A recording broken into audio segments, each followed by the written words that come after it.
Hello, everybody. Welcome back to Larry's Anything Goes page. This is officially the third video and my first interview with one of my buddies that I grew up with. His name is Dennis Charles. Say hello, Dennis. Hello, folks. Anyways, we're going to conduct the interview talking about how life was and how life is in the good old Princeton County, Virginia. We call it the DMV area since we're connected to Maryland, Washington, D.C., and Virginia. So that's why they call it the good old DMV for you folks that do not live in this area, have never been to this area. So anyways, we're going to have a couple of questions and hopefully my buddy Dennis here isn't too nervous and we can go forward. All right, so Mr. Charles. Yes, sir. How long have you lived in Princeton County, Virginia? My whole life. I was born in 1984, so I've been here my whole life. Sorry to hear that. I know, everybody's surprised when I say that to them. You know, people like us were a dying breed in this county. You know that, right? Yeah, I know. Everybody's from somewhere else nowadays. Because it's so diverse and everybody's come from, you know, all over the world, literally. Yeah. I mean, all over the country and all over the world because of the job market here. Yeah. To let everyone know that doesn't reside in this area, majority of the job markets here is government contracting, civilian government employment, and obviously the military. We have probably the most military bases within this area throughout the whole country. All right, so the next question is, what do you remember most about Princeton County back in the 90s? And that's back when you and I first met. Back in the 90s, it wasn't as city-like as it is now. A lot of the structures and stores and shopping malls you see now weren't there. Is that right? Yeah, that's definitely right. Like the housing developments have blown up over the years. Like, I've been here so long, I remember Prince William Parkway wasn't even ready yet. Exactly. It used to be a garbage dump, remember? Yeah. All those stores weren't there. Nope. And the Potomac Mills Mall was barely what it looks like today. Yeah, that was there, but like most of the stuff around there was not there. Exactly. And then like the traffic. What do you think about that? Oof. Traffic now. You know, I wasn't driving back then, but it definitely didn't take an hour to go from Woodbridge to Triangle back in the day, you know. It's crazy. For all of you that don't know, Triangle is another city within the Prince William County. Anything else you remember from the good old 90s? There weren't as many people. So that's one of the things. Yeah, the population's blown up too. Just like tremendously, right? Crazy. It's insane, especially they've added like so many high schools and middle schools and elementary schools, period. Definitely high schools especially. Especially high schools. Yeah, there were like 5 back in the day. Now there's, what is there, 9 or 10? About 10 now. Yeah. It's insane, you know, but hey, that's what happens when the job market blows up, and you know. Yeah. Especially I noticed a lot of the people come from Delaware, Pennsylvania, North Carolina, and West Virginia. They come from everywhere. Yeah, but I noticed a big influx from those states because, you know, I guess because those states don't have as many jobs or good paying jobs as they do in this area. But obviously the cost of living is 10 times less over there. It definitely is. You hear people over there say they get a 2-bedroom apartment for $700 a month. You're not getting anything for $700 a month in this area. You're not going to get somebody's basement. You know? No, the thing you can get for $700 a month is probably a car payment. Yeah, you can buy an SUV and sleep in there. That's about it.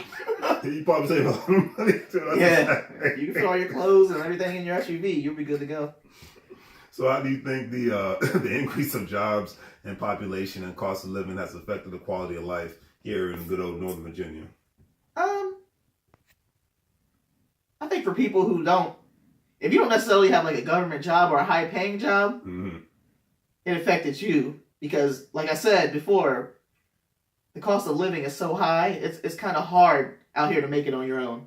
Like it's probably going to be hard for them to get a 1-bedroom apartment and maintain it by themselves in this area. You have to move south, which then in turn makes your commute longer if you work in D.C. or in Northern Virginia. So, and when you say south, which communities are you talking about? When I say south, I mean like Stafford. Okay. That's south to me. South is Stafford and Fredericksburg and further.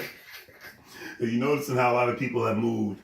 Because you remember Matt Martinez, right? Yeah. I was talking to him a couple of weeks ago, and he said that his dad and his brother, they live in Orange, Virginia, which is west of Fredericksburg. And apparently a lot of people are moving west of Fredericksburg, like the King George and Orange and all those areas. That's because Fredericksburg's starting to blow up too now. Yeah. I was like, who would ever thought Fredericksburg would be considered expensive? Yeah.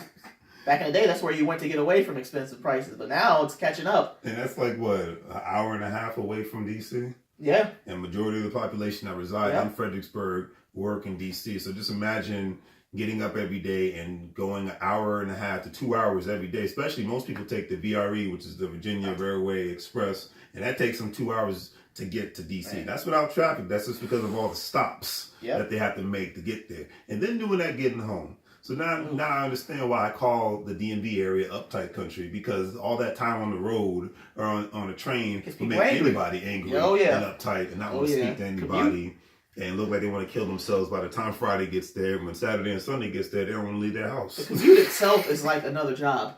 You have the job and then you have the commute. It's like having 2 jobs. And they just think that's the life. And then, like, if you try to offer an alternative to them, they're like, you must be crazy. I said, no, you're crazy.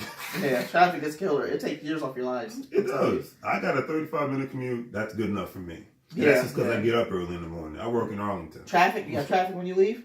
No, because I leave the house by 5:10 in the morning, though. Not too crazy. So that's normal around here nowadays. Yeah. But and I leave work some days by 1:15, and then other days by 2:15. Oh, you got it made then. So but most people don't have that luxury. Nope. They get off at 5 and don't get home till 7. And I'm just like, you got no quality of life. Nope. None whatsoever. This guy that I met in DC, he works in DC and he lives way down in Spotsylvania County, and he told me his quality of life sucked. And he's like, I don't do anything but go to work and go home. He's like, I think he said the end of this year, his son graduates. I guess it was last summer. And he's like, him and his wife are going to move to Alexandria because he's like, we just can't do it anymore. Yeah, if you live in Spotsylvania, you'd almost be better off getting a job in Richmond. Might as well, because you'd be 10 times closer. Yeah, you'd be closer, and there's no traffic going that direction. So technically, it'd be a better commute. I mean, is it that serious to own this house that you're not going to spend that much time in? Well, that's just my opinion, people. I mean, if you're going to have a big house, you might as well be able to enjoy it. I think big houses are a part of like people's status. You know, they feel good when they can say they have a huge house. Yeah, with a big mortgage. Yeah, it's definitely gonna be big. That's a guarantee. So that's the preconceived notion of I'm rich, but you're not really. But hey, that's just my personal. A lot of folks live by that one. So but that's just me. I'll leave it at that. All right, let's move on to the next question. I think we kicked that can down the road enough. All right. Do you think, and this is my favorite question, do you think that Prince William County will ever see a metro line in order to cut down the traffic in the area? You know what? I do. You do? Yeah. Eventually, it's going to have to make its way down here. With the amount of cars on the road now, they're going to have to do something. Well, you know what? That would be amazing if that would ever happen. But, the only reason why I think that won't happen, at least not in our lifetimes, is because you have these people here that sincerely think that if you bring the metro to their communities, they have this not in my backyard mentality, that the crime rate will go up. And my philosophy's always been on this, and hey, if I'm wrong, I'm wrong, but this is how I feel. If a criminal wants to come get you, they're going to find a way. Yes. Here's a great example. In Las Vegas, they don't have the best transportation. They don't have a metro in Las Vegas. Yeah. And look what happened. That's true. I rest my case. There's a lot of places where, and I'm not saying anything to be funny or anything like that, but when bad things happen, a lot of times it happens in communities where there's no metro. Yeah. It's a crazy person with a gun, or a couple guns, in a hotel, and he killed all those innocent people, and there was no metro. I see that a lot on like the Inside Nova page where people are, I want to say, scared when they see somebody gets robbed or carjacked. I mean, things like that can happen randomly. Right. But a lot of the times, people are involved in things, and it brings it to themselves. Exactly. Like I'm not scared to walk around Woodbridge at all. Like nothing about Woodbridge is scary to me. I'm not bothering anybody. Exactly. I don't look for trouble. Exactly. So I don't have any worries. It's not like one of those communities where, there's like big gang banging happening or anything of that nature, despite what the stupid politicians say. Or anything of that nature. I mean, I've been in quote unquote dangerous neighborhoods, and I've never felt threatened even when I was there, because usually when you go to a neighborhood like that, as long as you don't mess with anybody, they're not going to mess with you. Pretty much. You don't go in there swinging your gun and swinging a flag of the gang that you're affiliated with. Yeah. Nobody's going to mess with you. I mean, you've been to New York, you've been to DC, I've been to New York, I've been to DC, I've been to LA, been to Miami. Most major cities, and I've never had any problems. No issues. Been to Houston. Even went to the bad part of Houston. Nobody messed with me. But hey, that's the media for you. Exactly. Okay, here's another great question. Do you have any advice for anyone who's thinking about moving to Northern Virginia in the near future? I know what my advice is, but I'd love to know what your advice is. My advice would be to get a job that you love. Great. You know, don't move here for a job Great answer. that necessarily pays you a lot, but you don't like it. Because I'm telling you, like we talked about earlier, with that commute, you're gonna hate life. You are. Which is in turn gonna make you hate stuff at your job. Like it brings you down completely. The type of commute you have to deal with out here. So if you're gonna move here, think about it first. The traffic's no joke around here. Literally, your life revolves around the traffic in the DMV area. You know, no matter what state you live, if you're living in Maryland, Virginia, DC, your life revolves around the traffic, and that's all it is. Living here has made me revolve my life around the itinerary, and if I break that routine, I'm screwed. And I think people that live in this area know they're screwed at the same time. Being spontaneous here is a thing of the past. Yeah. Unless you take a day off from work and then you go do whatever you feel like doing during the workday. Because then most of the people at work and the roads aren't cluttered. The local roads in the major 95 or 66 or whatever have you is not cluttered. That's true. Okay, so here's one of my other favorite questions. I know you're in a relationship like I'm in a relationship. But do you have any advice for any single people who are trying to get into a relationship or find their life partner in the DMV? Because like New York, Atlanta, and Los Angeles, the DMV has one of the worst dating scenes throughout the country. I mean, great example. I found my woman in Atlanta because I was like, I just couldn't do it. I think you can find love in this area. Mm-hmm. You probably gotta look hard because a lot of people here, like if they're single, they have the single and free mentality, so they're not necessarily trying to be in a relationship either. Right. But I'm pretty sure you could find somebody. There's a lot of women around here that are, you know, got good things going for them, and you just gotta find the right one. That's just it, you know. You don't think it's harder than it is in most other places or anything of that nature? It might be slightly harder because you know you have some women who are. It's like competitive nature. Like they want a guy. Some girls want a guy who drives a Mercedes, a BMW. They like the standards might be a little higher for some women. Some guys too. Yeah, but men are just as guilty of that as well. Yeah, absolutely. But you can find it. You just gotta look in the right places. I wouldn't say look in the city. First off, don't look in Washington D.C. No. Why do you say don't look out there because I don't think you're gonna. You might find like a one night stand, but I don't think you're gonna find like a long term relationship. No, for real. I know, that's why I'm laughing because it's the truth. You know, I remember one time back when I was in the quote unquote dating scene, and I went out to a buddy's birthday party. You remember Mike? That lived in Crystal City. Yeah. Real nice guy. Yeah. So we went. It was just back in like 2008 or 9, and we I was just grabbing. I went to the bar. I was gonna grab a drink, and this one girl just walked up to me. I guess she was real drunk, and she was just like, "Are you a lawyer?" And just to be funny, I'm like, "Yeah, sure. I practice law downtown DC." Yep. She's like, "Oh, I know I recognized you. Yeah, didn't we work on this one case together?" I was like, "Yeah, absolutely." I'm like, "I'm a government contractor. I'm not a lawyer." But you just let me know what you're looking for. You have to have that quote unquote status. Yep. I mean, remember the water's edge? I used to call it the loser's edge. Yeah. One girl even said to me one time, "So what do you do for a living?" "I'm just making sure you're on my level." I'm like, "Yeah, that's crazy. I'm on the level of going to work and paying bills like you do every day. Because if you weren't on that level, you wouldn't be in this dump to begin with." I'm on the level of trying to have fun. That's it. That's what I'm here for. Yeah. What I do ask me what I work at and like. The money I make at a bar doesn't make sense. Yeah, at all. I'm here to have a drink just like you are, you know. Exactly. I'm not looking for love. But that's crazy, right? Yep. Yep. All right, well, we're almost done. 2 more questions. What would you say is the number one thing that you like about the DMV? You know what? Since I've been here my whole life, I like that it's diverse. You know, I've never been the type of person to just hang out with black people or white people or spend. I like that everybody's around, you know, because I tend to get along with everybody. So exactly. And different personalities, you know. Right. It's pretty good, you know, and that's really it.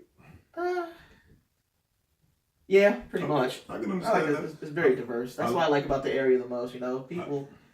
To me, people are nice. You know. Right. To me. To you. Yeah. Okay.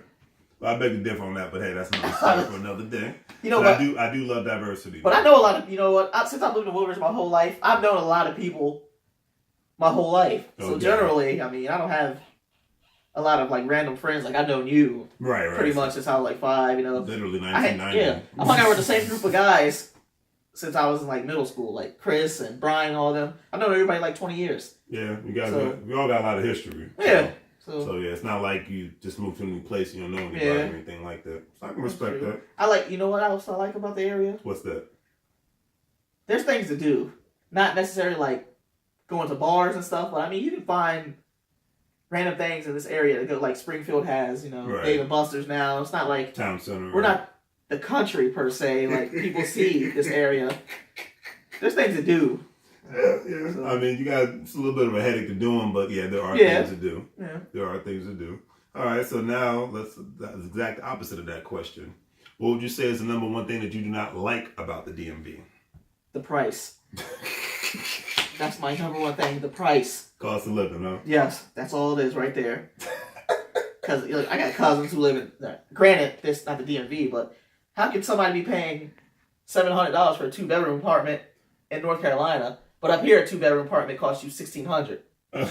Like that type, like the price is outrageous. Well, there's two things that factor into that, and there's probably another thing, but I know the number 2 things that factor in the cost of living in this area and other expensive parts of the United States is that supply and demand. Yeah. So the demand is higher than the supply. Yeah. Because you notice even here in Woodbridge, they're throwing houses together like this because they're running out of real estate. That's true. I mean, they're running out of land, literally, and they're just throwing houses and apartments and all that on top of each other because they're just running out of room to build.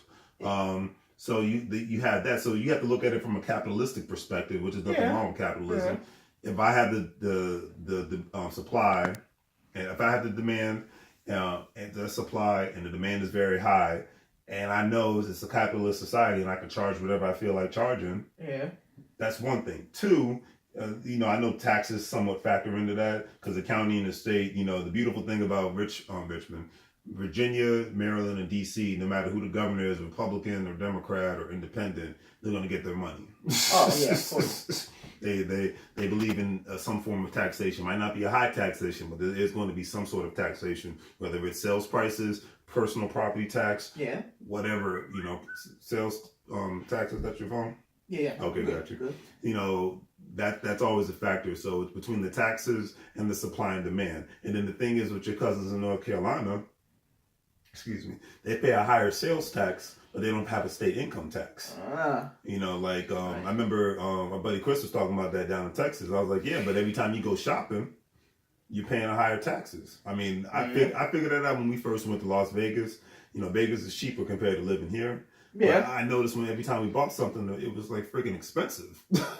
I was looking at them sales taxes. I was like, okay, now I see. So that's the difference. So North Carolina, they pay a higher sales tax, but they don't have the state income tax. So and then the supply and demand ain't that big because I just don't know that many people that are jumping the line unless they're going to retire or they're going to college trying to move to North Carolina. That's definitely true too. I mean, that's just me. I got nothing against North Carolina. I have family down there, but I just don't see. I mean, people saying, "Hey, man, let's move to North Carolina, man. The job market is on the money." I don't know about that part. I've heard that a lot of people say, "Hey, the pay is just phenomenal, and you're gonna get cheaper living." But I've heard.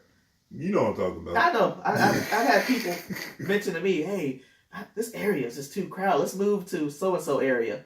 So I'm just supposed to jump off and leave and go somewhere else. I mean, what are the jobs like down there? Exactly. I'm not going to move and not have a job. Exactly. Doesn't make sense. I mean, you can be poor here, right? Yeah. I mean, I already got a job here. So, I mean, it's like, we're making the move to Southern California, but, like here, Southern California has a great job market. Yeah. So, it's expensive, but it has a good job market. So. But you're also doing your work, and you're going to have something lined up before you go. Exactly. Some people just pack up their car and drive down there and stay with a cousin or a brother for 6 years until they find a job. I'm not doing that. No, that's nice if you're 18 or 19. Yeah. When you're in your late 20s and early 30s and 40s, no, you got responsibilities, you got things to do. Not going to happen. Bills don't care that you're moving. They want to be paid. They don't care what your situation is. You know what, Dennis? When you write, you're right. I can't argue that. I can't argue that at all. All right, last question. Last but not least, do you and your family plan to stay here in the DMV in the near future? And if not, why? You know what? I never actually thought about it in depth. You know, Okay. I'm 33. I'm not even close to retirement yet. Okay. But I mean, the area's not too bad. If I could go anywhere, Yeah, where would you go? you know what? Florida's got some nice areas, but it's kind of Special. yeah, like the southern part of Florida is okay, but Right, outside of that, I don't know. You're not really having it, huh? Nah. So, would you and your significant other think about going to maybe a suburb outside of Miami? Because my cost of living in Miami is just like it is here, you know. You know what? I wouldn't mind that. Okay. Maybe like a Fort Lauderdale, you know, something like that. That's pretty good. I like it, and my woman, she likes it like Fort Lauderdale as well. It's pretty nice out there. It's pretty much You know, it's laid still got a back. lot of traveling to do because I've only actually been along the East Coast. I've been to Vegas once, Right. Texas once. Arizona, right? I've been to Arizona too. What'd you think of Arizona? Well, I was in like Tempe, Phoenix area. At the Yeah, time. that's why I went. Yeah. Actually, I it love wasn't Phoenix. that bad. I I like mean, you got to Phoenix. get accustomed to the weather and Right. all Heat. that. I mean, it's different out there. But Absolutely. So you've never been to California, huh? Nope. Okay. Still never been. I need to. I guess that's you need to next come on the visit us list. when we move. Oh, I'm gonna be out there. That's next on the list. Because actually, we were trying to go to Vegas and California on the same trip. Oh, So is we're, that right? we're gonna try to get something together so I can go see the magical California. You know, I want to be on the beach. I know that's right. Hey, man, beaches all over the place, just like Florida. Yeah. Except the water's much more clear. Yeah. And the beaches are, I don't care what anybody says, the beaches in California trump the beaches in Florida, but that's just my opinion. South, I'll you leave it see, at that. like you see Miami. I go to Miami. Like I've been like 3 times. Miami is more of a go for 4 days, have fun, party, and come back home type of area. I wouldn't want to live In Miami. in like Miami South Beach because it's What? too crazy. Is that right? Too crazy. When you say crazy, what do you mean by that? Just too many people. Got you, yeah. Just And too they got a many lot people. going on. They do. You know, it's literally a party city now. Yeah, and you know, I had a kid. I wouldn't want to raise a kid in South Beach. You know, I want to be some type of calm. You know. So, ladies and gentlemen, you see that this man's not only a responsible father, but he knows how to have fun and be a responsible father and think about his kid's future all at the same time. Yes, sir. So, Florida, that's the only place you think you would go? What about Texas? Nah, What's I wrong with wouldn't Texas? go to Texas. Nah, it's just not my. It's not for you, right? Nah, you know what? I've only been to one place in Texas, so I can't speak on the whole. I've only been to San Antonio, but like I Okay. said earlier, Okay. you know, So I take it then you need to go to Houston because Houston I want to check Houston out. is the and you should come with me the next time I go. It's a cheap flight to get there. I've I go seen there that. at least once I've a seen year. that. But yeah, what is it? Houston's like I call it the Atlanta of Texas. It literally is. They have their own little African American Hollywood there. Yeah. And they have and it's more of a mixture now, especially given the fact that, you know, big Hispanic population, big Asian population, obviously a lot of black people, African American, especially a lot after the Hurricane Katrina bit, a lot of them moved From New Orleans to to Houston. Houston. Yeah. So, and you got a lot of great Cajun restaurants. Oh man, I've heard. that food is on the money. But anyways, thanks again for having the interview. No problem. Appreciate that, sir. Gotcha. Always. And ladies and gentlemen, if you want to move to the Washington, D.C. metropolitan area, DMV as they call it, where you can live in Washington, D.C., Virginia, or Maryland, please look at this video. Give it a thumbs up if you like it. Please subscribe to the channel. There'll be great future videos in the future. And hey, we're having a good time. And if you like the video, not only just give it a like, but make a couple comments and I'll respond back. All right? Have a good one. If you're going to watch any games, any day, all day, go Dallas, not Redskins, and go Raiders. Any last words, Dennis? Hail to the Redskins.